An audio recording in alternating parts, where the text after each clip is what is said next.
السلام علیکم ورحمۃ اللہ وبرکاتہ. میں نونو پٹھان آپ سبھی کا خیر مقدم کرتا ہوں ہمارے اس نئے چینل پر. بہت بہت شکریہ آپ سبھی لوگوں کا کہ آپ سبھی لوگوں نے پچھلے ایک دن میں کل ویڈیو ہم نے اپلوڈ کری تھی اور آج تک لگ بھگ 1700 سے زیادہ لوگ اس چینل پر پہنچ چکے ہیں.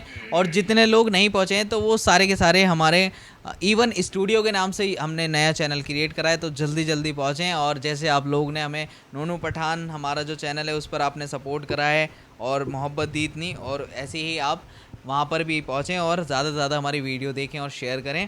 اور جیسا کہ آپ لوگ جانتے ہیں کہ مفتی صاحب ہمارے سوالوں کے جواب دینے کے لیے تیار ہیں, ہمارے ساتھ ہیں, اور آج بھی مفتی صاحب ہمارے ساتھ ہیں. اور ہم اپنے چینل پر مفتی صاحب کا بہت بہت استقبال کرتے ہیں اور بہت بہت شکریہ آپ کا کہ آپ تشریف لائے اور جو سوال تھے ان کے جواب دینے کے لیے آپ ماشاءاللہ ہمارے بیچ بیٹھے ہیں, تو اس کے لیے ہم آپ کا بہت زیادہ شکر گزار ہیں.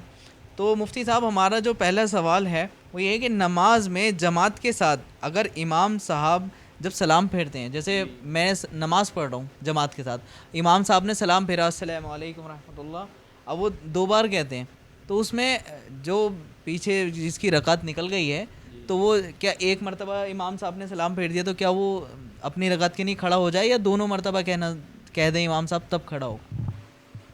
بسم اللہ الرحمن الرحیم. دیکھیے یہ آج کا سوال ہے کہ کسی شخص کی رکعت نکل گئی ہو اور وہ بعد میں جماعت میں شریک ہوا اور امام صاحب نے ایک طرف سلام پھیرا اور سلام پھیرنے کے بعد آیا یہ شخص ایک طرف کے سلام پھیرنے کے بعد کھڑا ہو یا دونوں طرف سلام پھیرنے کے بعد؟ سوال یہ ہے.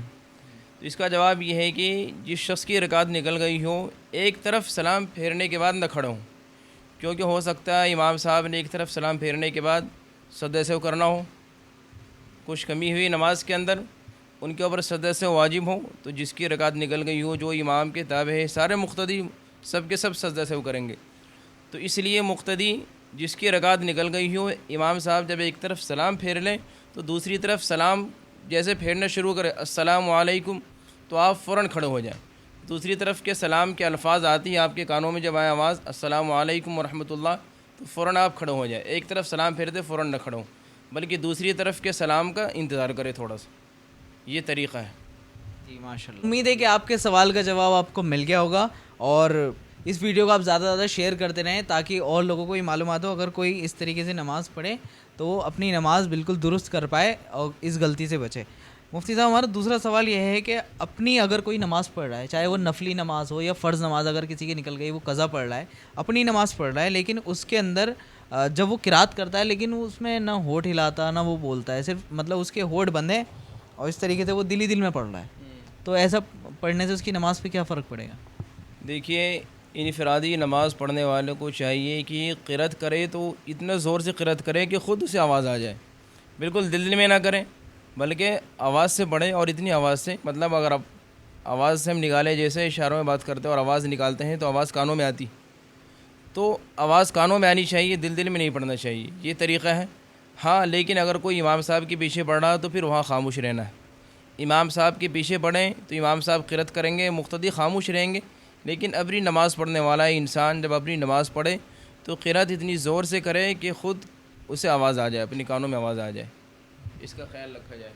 جی اچھا, اس میں سوال میں اگر اضافہ کرا جائے, جیسے کوئی اگر میری برابر میں بھی نماز پڑھ رہا ہے اور میں زور زور سے کر رہا ہوں تو وہ ڈسٹرب ہوگا؟ اگر اتنا زور سے نہیں کہ بغل والوں کو ڈسٹرب ہو, مطلب ہم خود سنیں, آواز اتنی آئے کہ ہم خود سن سکے, کوئی اور نہ سنے.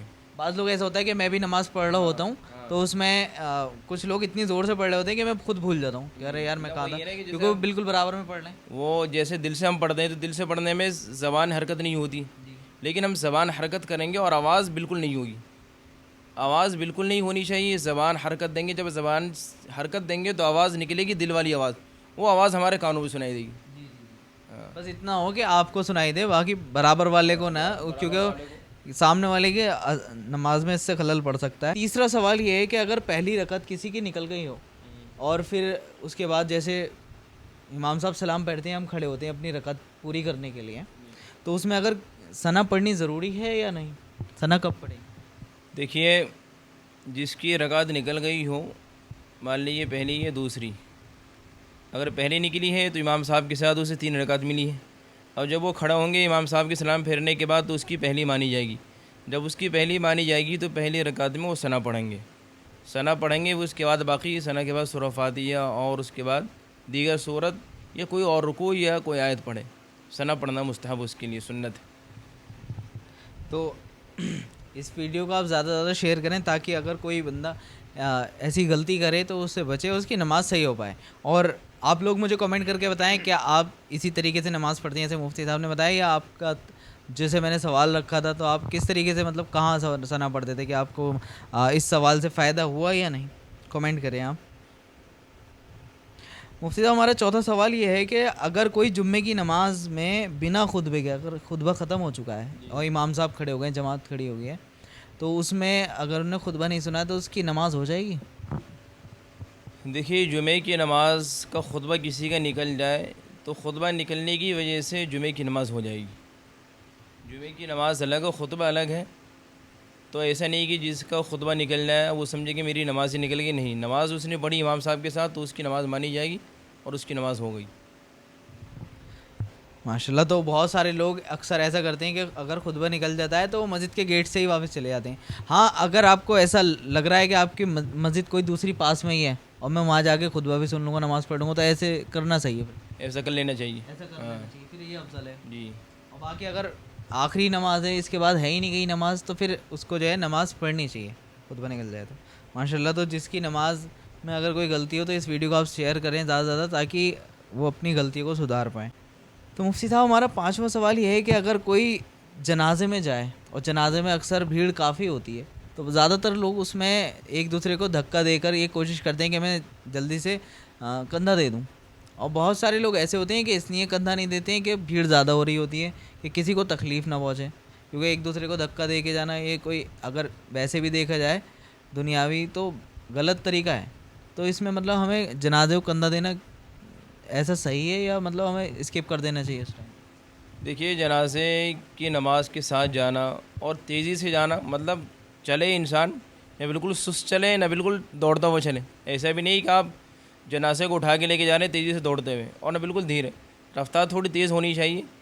لیکن جو لوگ کندھے دینے والے حضرات ہیں وہ کندھے دینے والے حضرات کندھے دینے کے چکر میں لوگوں کا خیال نہیں رکھتے ہیں اور دھکا مکی کرتے ہیں، ان کا یہ طریقہ غلط ہے۔ دھکا مکی کرنا، کسی کو تکلیف پہنچانا، اسلام میں کسی کو تکلیف پہنچانا جائز نہیں ہے، ایذاء مسلم حرام ہے۔ تو انسان کسی انسان کا خیال رکھے۔ جنازے کے ساتھ بہت سارے لوگ جانے، ہو سکتا ہے کوئی بیمار ہو اور آپ کی دھکا مکی کے چکر میں گر جائے، کسی کو چوٹ لگ جائے، تو یہ اچھی بات نہیں ہے۔ اس لیے انسان کندھا دینے کے چکر میں یہ حرکت نہ کرے، دھکا مکی نہ کرے۔ اگر آپ کو سکون سے مل جائے، اطمینان سے مل جائے، بغیر کسی پریشانی کے کندھا دے سکتے تو کندھا دے لیں، ورنہ آپ چھوڑ دیں۔ ماشاءاللہ، تو بھائی بہت سارے لوگ اس غلطی پہ ہیں کہ وہ ایک دوسرے کو دھکا دیتے ہیں۔ اکثر میں دیکھتا ہوں کہ میرے ساتھ ہی ایسا ہوتا ہے کہ اگر میں کہیں جنازے میں جاتا ہوں تو ایک دوسرے کو لوگ دھکا دے رہے ہوتے ہیں، اور اس بات سے آپ بچیں کیونکہ پتہ چلا آپ ثواب کے چکر میں گناہ کما رہے ہیں۔ تو ہمارا مفتی صاحب دوسرا سوال یہ ہے، کیا عورت بچے کے کان میں اذان دے سکتی ہے؟ ہاں، عورت جو ہے بچے کے کان میں اذان دے سکتی ہے۔ چھوٹا بچہ جس کی پیدائش ہوئی ہے اور کان میں اذان دینا مسنون ہے، تو اس بچے کے کان میں اذان دے سکتی ہیں عورتیں۔ اب ایک سوال ہو سکتا ہے، یہ کہنے والے کہیں گے پھر عورتیں مسجد میں اذان کیوں نہیں دے سکتی ہیں؟ سوال کرنے والے کر سکتے ہیں، ایک سوال اس میں ہو سکتا ہے کوئی آپ کے دیکھنے والے میں سے اس میں کوئی اگر ہم نے اس کی تفصیل سے بات نہیں بتائی، تفصیل سے جواب نہیں دیا، تو وہ سوال کر سکتا ہے کہ جب آپ کہہ رہے ہیں کہ عورتیں بچے کے کان میں اذان دے سکتی ہیں تو پھر مسجد میں اذان کیوں نہیں دے سکتی ہیں؟ تو یاد رکھیں، مسجد میں جو اذان دی جاتی ہے وہاں مقصد آواز پہنچانا مقصد ہے۔ مسجد کے اذان کا مقصد ہے آواز پہنچانا، لوگوں تک اطلاع دینا کہ نماز کا وقت ہے، اور وہ آواز جو ہے مردوں کے کان میں آواز پڑے گی، اور عورتوں کی آواز کو مردوں کے کان سے بچانا ہی مقصد ہے، تاکہ عورتوں کی آواز مردوں کے کان میں نہ جائے، یہ مکروہ ہے۔ اس کی آواز میں بھی پردہ داخل ہے، عورت کی آواز بھی پردے میں داخل ہے۔ اور جہاں بچے کو کان میں جب اذان دے رہی تو وہاں مقصد آواز پہنچانا مقصد نہیں، بلکہ کہ اس کے کان میں مقصد یہ ہے کہ اس کے کان میں جو پہلے الفاظ جائے بچے کے کان میں وہ اللہ کا نام جائے، اللہ کا نام لیا جائے، یہ مقصد ہے۔ اور وہاں پھر ہلکے سے اذان دیں گی، زور سے نہیں دیں گی۔ تو اس بنا پر وہاں عورتیں اذان دے سکتی ہیں۔ مسجد میں دینا مکروہ ہے. جی ماشاءاللہ. تو بہت سارے لوگ اکثر ایسا ہوتا ہے, کافی دفعہ میرے ساتھ بھی ایسا ہوا کہ دو چار دفعہ ایسا ہو چکا ہے کہ بچوں کی اذان دینے کے لیے مجھے بلایا گیا, تو وہ حالانکہ وہ خود ذمہ دار ہیں, تو انہوں نے نہیں دی اذان. تو مجھے خیر پتہ نہیں تھا, آپ ابھی پتہ چلا بالکل کہ عورت بھی دے سکتی ہیں. تو دیکھیں اس میں جو ہے بہت ساری عورتیں ایسا کرتی ہیں کہ وہ قابل ہیں, عالمہ ہوتی ہیں بہت ساری, لیکن پھر بھی نہیں دیتی ہیں اذان. وہ سوچتی ہیں کہ کوئی شاید بڑے شخصیت, وہ الگ بات ہے کہ آپ. اور ہاں ایک بات اور بھی میں بتا دوں کہ یہاں بہتر یہ ہے کہ اگر آپ کو کوئی نہ ملے اذان دینے والا, امام صاحب یا کوئی عالم, تو تاخیر نہ کریں, گھر کی عورتیں ہیں وہ اذان دے لیں.